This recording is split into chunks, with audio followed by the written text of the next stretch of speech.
Hi, thank you organizers for inviting us to join this AGU 2023 session to present about the lessons we learned about doing outstanding global open source science in Latin America.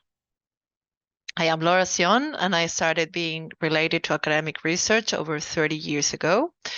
During more than 30 years, I have been wearing a ton of hats in many disciplines.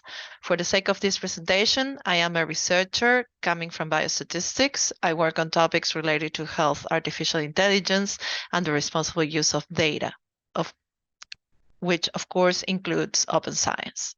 I also co-founded Metadocencia, and when I am not co-directing Metadocencia, I am a researcher at the University of Buenos Aires in Argentina.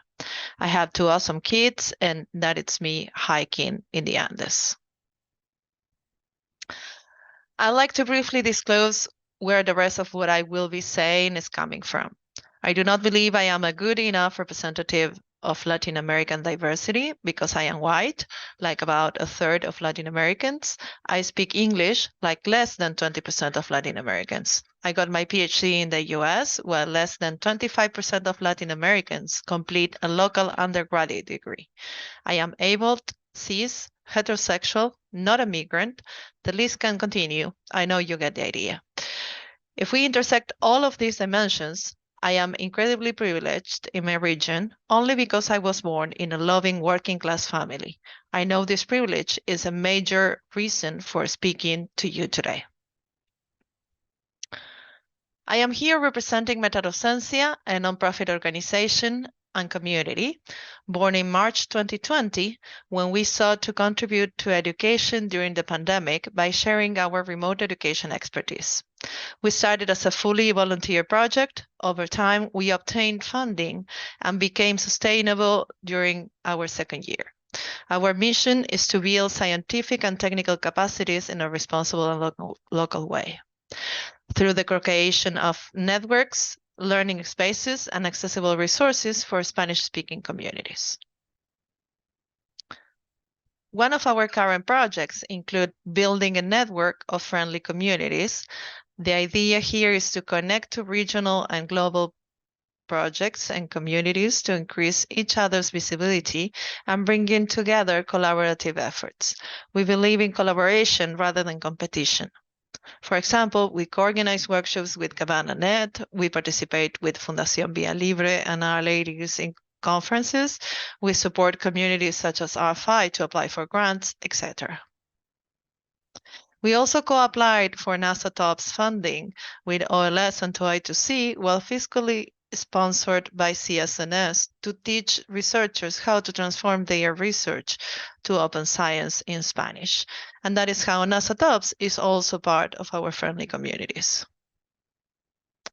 Another example is the delivery of several train-the-trainer workshops we have taught fully in Spanish.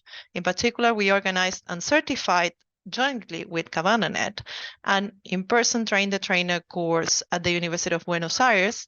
This workshop draws on material openly shared by EBI, EMBL, and the Carpentries, and also on Greg Wilson's Teaching Tech Together book that Metadocencia's community contributed to contextualize to Spanish. The course provided new trainers with knowledge, skills, and tips for developing and delivering training without having English as a barrier. There is a common misconception in STEM that since English is science and technology's lingua franca in the Western world, then teaching, contextualizing, or translating educational materials to other languages at the university level is a waste of resources. There is also a neglect at even considering that contents created first, for instance, in Spanish, could be worth contextualizing to English-speaking audiences. By learning and teaching in Latin America, where only the most privileged get access to learn English, we know how much of a barrier English is to learn and teach state-of-the-art STEM. Cutting corners by teaching STEM and English at the same time at the university level is a classic in our region. However, it does not achieve well either of its goals because learning in a second language demands a higher cognitive load than learning STEM or English at separated topics.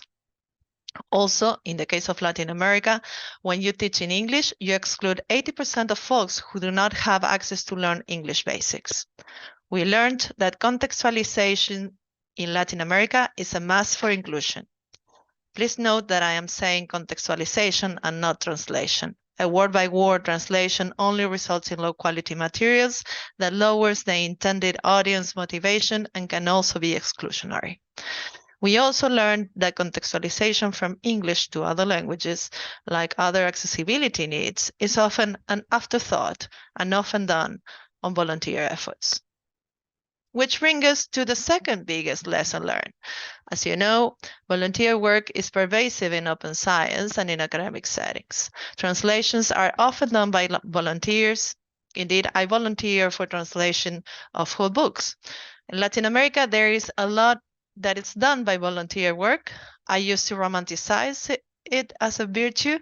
However, it is a problem because it is not sustainable, is prone to burnout and exploitation, and generates guilt in those who cannot afford the privilege of time. The great majority of Latin Americans do not have the luxury to work for free and are left out. Symbolic honorarium, or honorarium that does not pay an hourly rate but contributes some compensation for time, often goes a long way in Latin America. I know it can be bureaucratically difficult to have institutions pay for these honoraria. I can put together a bingo card with the usual answers I get every time I mention symbolic honoraria. Nonetheless, I know firsthand that it is worth the effort to fight the system barrier to obtain them for your contributors. A few more tips on how to do outstanding global open science. Better results are obtained when we teach and work in community. For that, it is necessary to invest in persons building safe communities and to get rid of the pervasive volunteer work. For going collective, it is essential to stop solo funding, prices, and personalism. To have safe and diverse communities, we must include the locally marginalized at decision-making tables and allow them to impact all decisions. The more dialogue there is across multiple geographies, the more barriers fall.